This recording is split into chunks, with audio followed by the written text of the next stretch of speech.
My first topic is music. The first thing that comes to people's minds about Scotland are bagpipes, but there's more to Scotland than just bagpipes. Scottish music ranges from funk, folk, hip hop, rock, pop, and punk. Many famous bands in Scotland are not mainstreamed anywhere else in the world. You have to search for them to find good music. For example, the band Admiral Fallow was a group that formed in 2007 and released their first album in 2011 and second in 2012. Their song Squealing Pigs is known to be on commercials and a show, and is most commonly known for the Super Bowl commercial in 2012. They have played all over the UK and the US. Music in Scotland is known for being around to spice up the party, but it's also part of their heritage, starting with the bagpipes and tin cans. Many bands start off small, playing from town to town.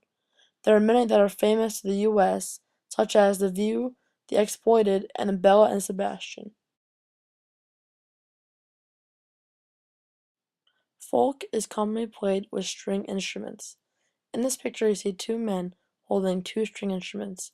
Most likely they would be playing folk music and playing in a small crowd or in a small town.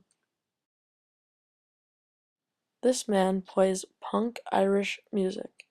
He's a street performer and attracts many people with his appearance and unusually dressed kilt and bagpipe.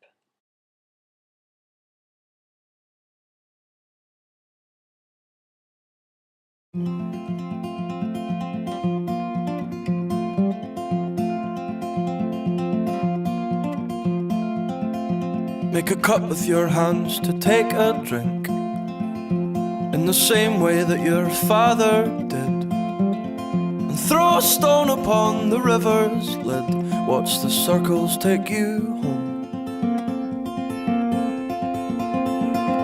Blow the smoke and watch it leave your lungs, and high or not, think of what you've done.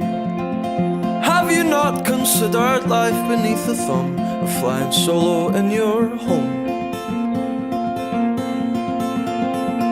Cause sometimes it's who, not what you do. Just cause your father did doesn't mean that you should too. I don't want to lose you, don't go away from here. My next topic is holidays. Many holidays in this culture are the same ones you would find in America. One holiday is called First Footing, which takes place January 1st. Similar to our American holiday of New Year's, Scots visit friends and family, but at the end of the day, the last person to step foot in the household must be male, handsome, and should bring coal, shortbread, salt, black bun, and whiskey. Another holiday close to American custom is called Whoopee Scoree, which takes place on March 1st. This holiday is where young boys would make a ruckus because the louder you were, you would fend off evil spirits, much like the Halloween in America. Another holiday known to be fun in Scotland is called Hunt the Gawk, which takes place on April 1st, similar to our holiday of April Fool's Day. On this day, Scots play tricks and tell lies to give their friends a hard time. The pranks must stop halfway through the day.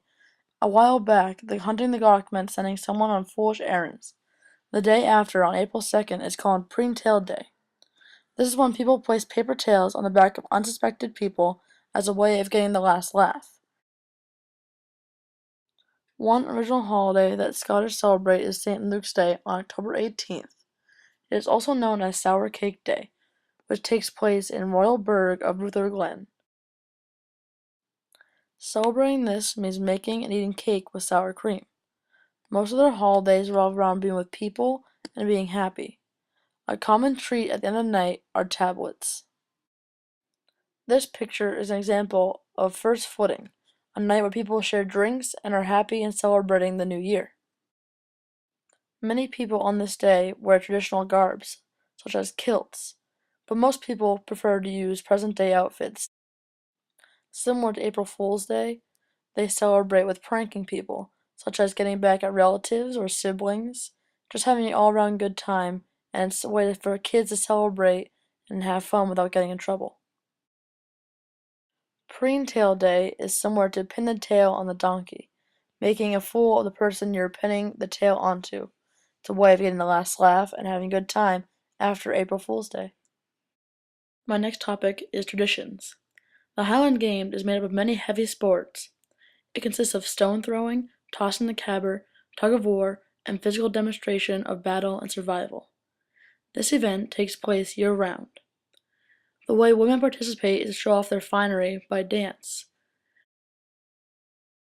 Traditions at the Highland Games are dancing, bagpiping, and playing in bands. The caber is a long pole, pretty much the size of a tree.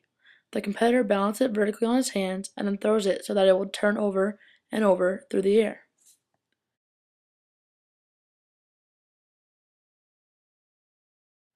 During stone put, competitors throw a large stone.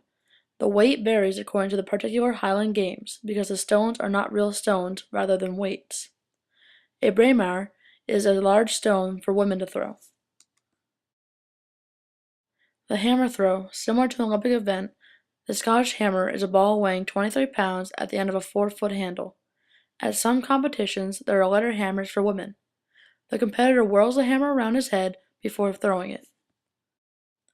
Weight throws. There are usually two different events, one that involves throwing a weight attached to a handle for distance and another that involves throwing the weight over a bar for height. The iron balls or cubes used to weight throws weigh about 57 pounds. My next topic is marriage. At 16, you can get married without parental consent. There is a distinction between civil and religious marriages because an authorized celebrant does it. During civil marriages, anyone over the age of 21 can apply to conduct a marriage. Same-sex marriage became legal in the UK in 2005. In 2011, the Scottish government launched a public consultation on the introduction of same-sex marriage. You cannot marry an ancestor, descendant, sibling, aunt, uncle, niece or nephew, adopted parent, or adopted child. Divorce is allowed under certain circumstances, as is civil remarriage. You can exchange vows anywhere you want. A tradition called sixpence at weddings is when a bride has a coin in her shoe as a sign of good luck. Laying reel is when fishing communities have a big dance from the harbor until the village, and as the guests pass through the town and get to their house, they can leave, so only the bride and the groom are left to have their last dance. It is traditional for the best man to give the couple a clock, and for the maid of honor to give a tea set.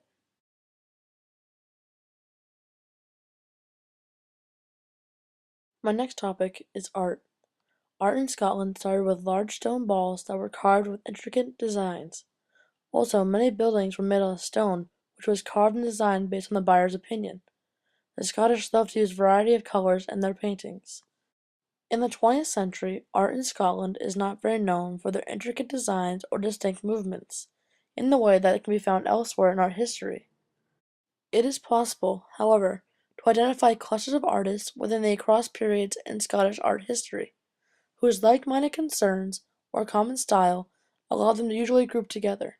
Scottish showed a particular talent for color and line combination with an attentive approach to subject matter. The application of modernism coloring and abstraction to traditional subject matter prevailed in Scottish art for most of the first half of the 20th century.